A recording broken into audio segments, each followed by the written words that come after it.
The Prince and the Fashion Queen. Naomi Campbell makes a surprise appearance at a reception in Lagos ahead of Prince Charles' 70th birthday, and praises the royal's young spirit. Prince Charles was wished a happy birthday by British model Naomi Campbell in Nigeria tonight, who told him he was young in spirit. The pair met at a reception at the Deputy High Commissioner's residence in Lagos but have known each other for years through their shared charity work. The function, which was attended by members of Nigeria's fashion industry in traditional dress, saw the pair greet each other warmly. Campbell said afterwards, "Firstly, I would like to wish him a happy birthday. He looks amazing. He doesn't look his age, his spirit is young. I told him that his spirit was young. Coming here at this time is so fitting. Right now Africa is such an important continent that has been so overlooked on so many levels. And he coming here brings light to that and focus. It means a great deal. So that's why I am so happy to be invited to come here tonight, to say thank you, because Africa is really about to explode in many directions and all for the good. He is such an example to me. His commitment to the Commonwealth, that's amazing. I am very grateful." The British model looked statuesque in black velvet dress with a feather trim by Ralph and Russo, the same designer behind the dress she wore to Eugenie's royal wedding. The 48-year-old covered up in a blush pink shawl as she chatted to the prince and added a touch of bling to her ensemble in the form of several dazzling diamond bracelets. The prince was also given a football shirt with the words HRH in 70 printed on the back by Nigerian international Joseph Yobo, a former Nigerian captain and Everton player.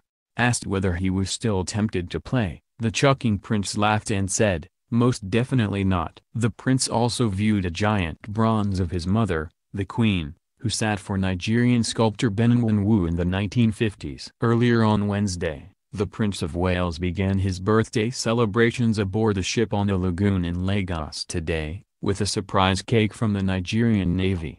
The prince, who turned 70 next week, was given a special cake and a hip hip hooray from troops as he watched a training exercise aboard a Royal Navy ship based in the region, paying tribute to the armed forces, the Navy and Royal Marines, who are training the Nigerian Navy on exercises to help combat piracy and terrorism. He spent time on the lagoon watching small rib boats on exercise.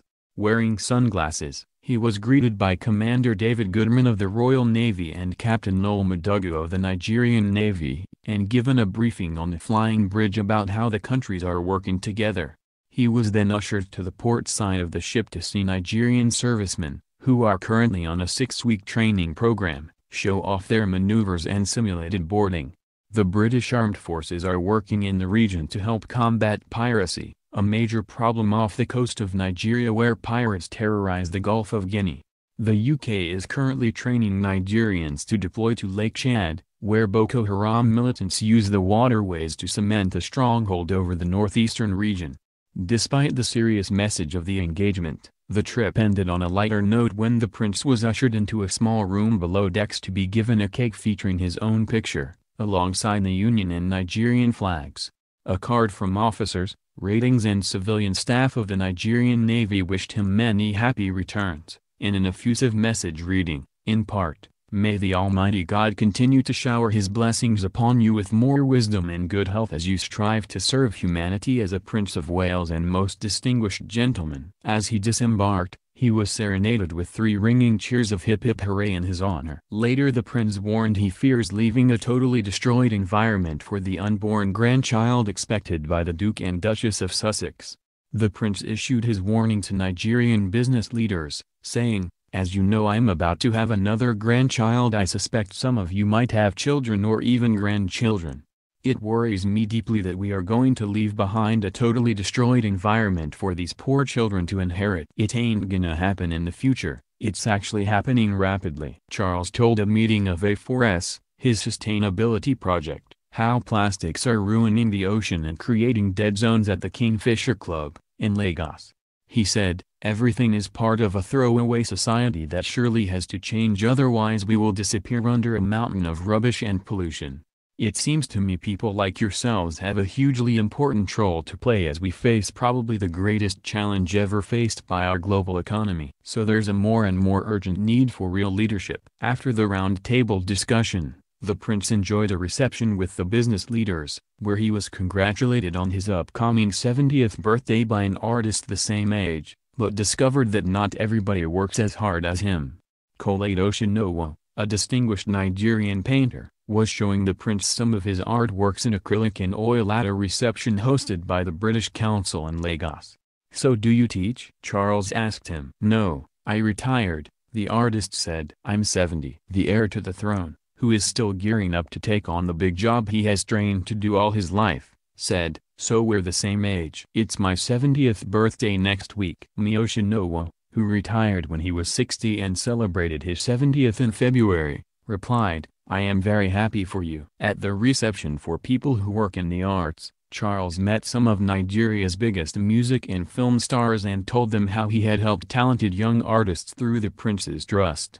He also told them of his love for African highlife music. He and Camilla were photographed dancing to highlife at a state banquet in Ghana earlier this week, and Pidgin, which is spoken widely across Nigeria. "I just love it. It makes me laugh so much," he said. Among the music performers there was singer and songwriter Mr. Iyazi, who has a worldwide following including a big fan base in Britain. The star welcomed the royal visit and said Britain remained his #1 market for streaming sales. He said he really liked highlife. He also talked about Pidgin. "I use a lot of Pidgin in my music. I mix it with other languages," he said. Nollywood stars including actress Adesua Atomi and Zik Zulu told the prince how Nigeria's film industry now employed 2 million young people and contributed 2% of the country's GDP. They said they planned to make a short 10-minute video showcasing their industry's talent and send it to the prince. Dancers sang Charles' praises as they performed for him when he arrived and left. Charles had touched down in Lagos without Camilla as he completes the final stage of his African tour alone. He looked in high spirits as he was given a red carpet welcome after landing in the Nigerian city. Camilla, 71, flew back on a scheduled flight to London today following a day of engagements in Abuja yesterday. The Duchess of Cornwall also joined her husband on the first 2 stops of her tour in the Gambia and Ghana. The couple have been touring the countries on behalf of the British government, Clarence House announced last month. Charles will return to the UK at the end of this week following the 9-day tour, in time for his 70th birthday celebrations next week. The Prince of Wales has cut out a stop of a trip to Nigeria over security concerns, following months of deadly clashes between nomadic herders and farmers in the restive region. Prince Charles and his second wife, Camilla, arrived in the Nigerian capital Abuja on Tuesday, on the tail end of a West African tour that has included Gambia and Ghana. They were expected to travel to Nigeria's central city of Jos on Thursday, the last day of their stay, to discuss peace building and conflict resolution. "Due to operational constraints beyond our control, we have decided at this time not to include Jos during their Royal Highness's visit to Nigeria," said a British Foreign Office spokeswoman on Monday. "We are delighted to have an exciting program of activity in Abuja and Lagos which will showcase those issues close to the prince's and the duchess's hearts," she said. The decision was taken upon advice from the Nigerian government and others involved in security and operational aspects of the visit. Jos, the plateau state capital of about 1 million people, is nestled in the hills of central Nigeria and has frequently been the scene of violence. Plateau State lies in Nigeria's so-called Middle Belt that separates the predominantly Muslim north from the largely Christian south. It has long been a hotbed of ethnic, sectarian and religious tensions that flare up during election season. Nigerians are set to vote in hotly contested presidential polls in February 2019.